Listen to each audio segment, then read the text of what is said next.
Hello everybody and welcome back to my channel. Today we are going to be talking about the lackluster game that was Super Bowl 53.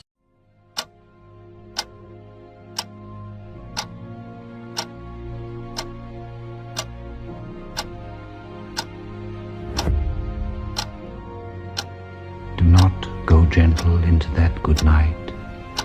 Old age should burn and rave at close of day. Rage, rage against the dying of the light.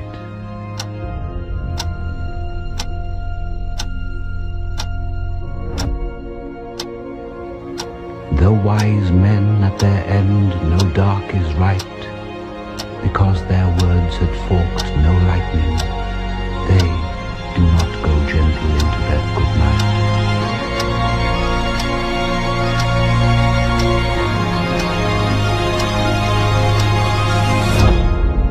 Do not go gentle into that good night.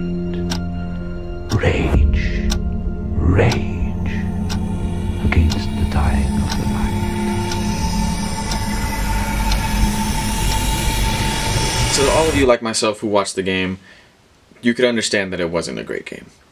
Combined 16 points from two teams that were expected to come out swinging. We had the LA Rams, who were ranked one of the top teams in offense in the league and only putting up 3 points, and the New England Patriots, who were a team that were coming off to be the favorite to win the game itself, but only managed to score 13 points. And fair enough, it won in the game, but I mean, a combined 16 points, the lowest scoring game in Super Bowl history, doesn't look good on the NFL. So all the people who were coming out saying it was a great defensive game, I beg to differ entirely. If you want to watch a really good defensive game, then I would suggest watching the 2000 Ravens Super Bowl. I would suggest watching the Super Bowl between the Seattle Seahawks and the Denver Broncos, or the Broncos against the Panthers. Those were really good defensive games. Games where an offense was completely just shut down from beginning to end, had no life in them. This game was just a bunch of miscues and errors on both sides of the ball, and just a game that I really felt like never got going. The thing with the Super Bowl, it's an experience of itself. You have the halftime show, you have the national anthem, you have the post-game ceremonies, you have everything in between. And the everything in between, which was the game, just didn't live up to anything. The halftime show could have been way better. Honestly, one of the worst I've come across to see. They got me a little hyped up with the Bubble Bowl. That's his eager face. And then brought out Travis Scott, which I was very disappointed in. I mean, don't really see him as a relevant artist, but I mean, I guess the NFL saw it differently. The only action I feel like that was worth mentioning at all was the prop bets in Vegas. I mean, that's what people were talking about the whole week. All the different types of prop bets that you can find online, and the game itself just kind of got overshadowed just from hype itself. I think the hype going into the game was really what did it. We were really hyped up to see a high-powered offense in the Rams come into the game and try to do some serious work, and not just a high-powered offense, but that defense with 4 first-round picks on their defensive line, Aqib Talib, Marcus Peters in the backfield, a team that honestly held the Patriots 13 points, fair enough, but at the same time, it could have been a lot better. I mean, Tom Brady did throw a pick within the first drive, which got the momentum swinging to the Rams' favor, but could never really do anything with it. For the game to be 3-3 at halftime was kind of disappointing.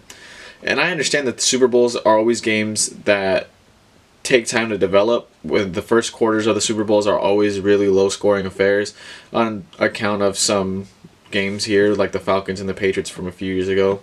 That game got going off the jump. But that's what the Super Bowl is. It's a chess match where a defensive coach and an offensive-minded coach battle to figure out to one-up each other. And this game, I feel like Sean McVay just got out-coached and out-dueled. Bill Belichick knew exactly what he was doing the whole time.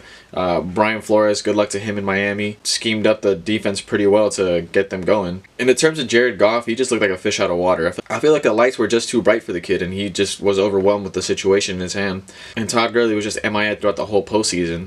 I could see him being hurt. Honestly, I wouldn't be surprised if in the offseason you hear something about him being hurt or having some type of surgery to clean something up in his knee. They said he was 100% healthy going into the game. I didn't see it that way. Or if he was, they just weren't using him correctly. I think when it comes to the Super Bowls, we just expect a little too much. I know last year's game between the Eagles and the Patriots was just over the top. We saw records being broken left and right when it came to an offensive standpoint. When it came to being entertained altogether, the game was just amazing. We had Nick Foles going up against the Patriots defense, who really just looked kind of lost and were just hoping to get one stop, and then vice versa. Tom Brady just looked like he couldn't be stopped all game that year. And this year was a little bit different. I mean, Tom Brady was picking and choosing his battles when it came to receiver choices. And Julian Edelman, in my mind, did deserve to win the MVP, even though it was a low-scoring affair. But, again, it wasn't a game where defense reigned. It was a game where errors and miscues were the situation that were given. So I'm not surprised that a defensive player didn't win MVP. And when we live up to hype like that, when we look at games from last year or from previous years and we try to compare them to games like this, of course, this year's game didn't live up to any of it.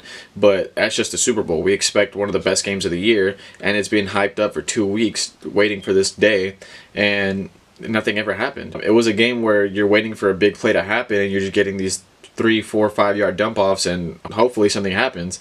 It was never a game that you felt like at any moment can just break and at any moment can just switch entirely. It was a game where you knew the Patriots were in control, even though the game was 3-3. I never felt that the Patriots lost their heads or never lost control of the game. Like I said, Sean McVay was just out-schemed and outperformed as a coach. Tom Brady is the NFL's GOAT and improved it. 6 titles in his career, more than 30 franchises in the NFL. Tom Brady has single-handedly tied the Pittsburgh Steelers when it comes to franchise Super Bowls. He said it before, he's not going to retire, and I kind of hope he does. As a Raider fan, I'm kind of tired of seeing them winning, but I mean, as a Warrior fan, I don't want to see us stop winning. So I can understand the both sides of the coin where you want to see a different team win, but at the same time where you want to see your team win. And for all the people up in New England, they feel like they can continue seeing another couple years of this. But in my mind, I really feel like the run for the Patriots might be over. This might have been Tom Brady's last Super Bowl. I could be wrong. I mean, they're favored to win next year already, but that's not including the people they could be losing in free agency. The McCourty twins looking to possibly retire. Gronk, who knows how he's going to end up. And the Rams have a lot of questions to answer. What are they going to do with Ndamukong Suh, Marcus Peters, Aqib Talib, Dante Fowler, a whole lot of players that they have on one-year deals. Andrew Whitworth looking to retire. He's getting up there in age as well. What's going to happen with Todd Gurley?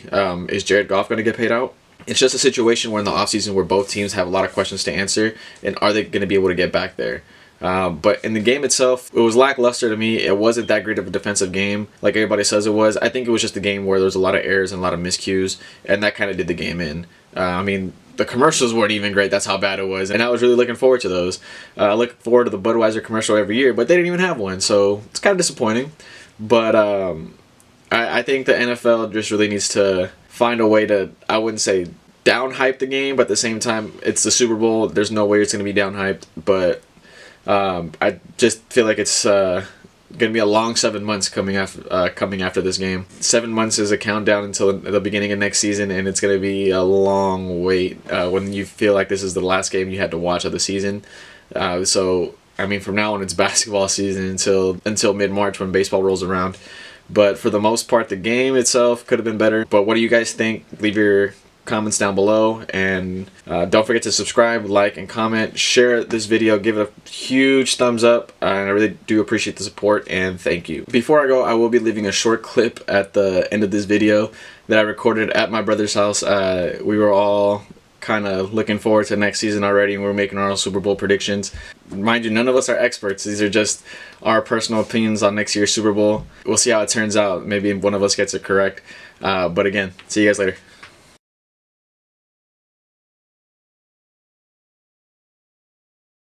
Alright, so for this...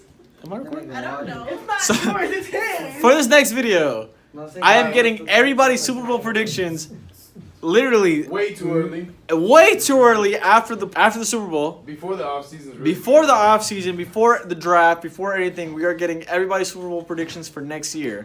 First person. What's up, Al? How you doing? What's up? So, Super Bowl prediction for next year, way before. This is literally maybe an hour after Super Bowl has ended.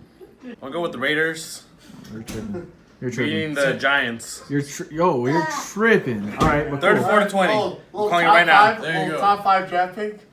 Ray, 34-20. Ray. Right now, I'm going to say the Kansas City Chiefs and the New Orleans Saints, but it's still pretty early. We still got the free agency and the draft. The Chiefs are probably going to lose D Ford. Who knows? They might franchise tag him. Who Real knows? analysis. Yeah.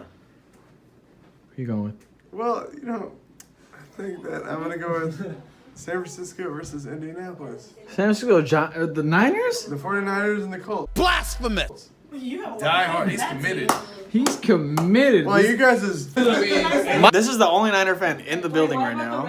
Die hard. This is the diehard right here. He's the only Niner fan in the building at the moment. So So he he see picked- how right I am. In a year, I'm gonna lose weight. I'm gonna be tanner. I'm gonna be sexy as fuck. And I'm gonna be the Niners and Colts. Flex Fuck on this everyone. Super Bowl. Called that shit. Let's go, baby. Called it. So he picked the Niners literally an hour after the Super Bowl is over. He thinks Jimmy G and McKinnon will be healthy. Why don't you pick the Patriots like a little bitch? Oh, wait. All right. but- Patriots. Anybody else? I'm gonna say the Chiefs and the Saints. Even getting to the first division. All right. Who do you think the Super Bowl performer is gonna be next year for the half? The Korean pop band. Hold on. The You best said boy who? BTS. BTS. Kanye? BTS featuring Janet Jackson. No. That's the interesting. Fabs. That's an extra combination. Fabby Davis Jr. I'm so Fabby Davis. Who's your Super Bowl pick? What's the first score gonna be next year? Safety? All right. Super Bowl pick for the next year. Patriots and Saints. Again? Oh. Oh, okay. But Brady is 41 at the moment. I He's mean, gonna be hell, 42 look in the what he did. All right. Taking Belichick. My Super Bowl pick, as I predicted in the last video, but did not It's record. already terrible. It's already an L. It was the Pittsburgh Steelers. Juju was going to carry this team with Big Ben. Not with Big Ben. No AB. You The don't know NFC pick. You don't No know. AB and The no- NFC pick, of course, is going to be the New Orleans Saints. The New Orleans Saints. Yeah. Drew Brees. Drew Brees is throwing fire right now. So, those are my top two picks.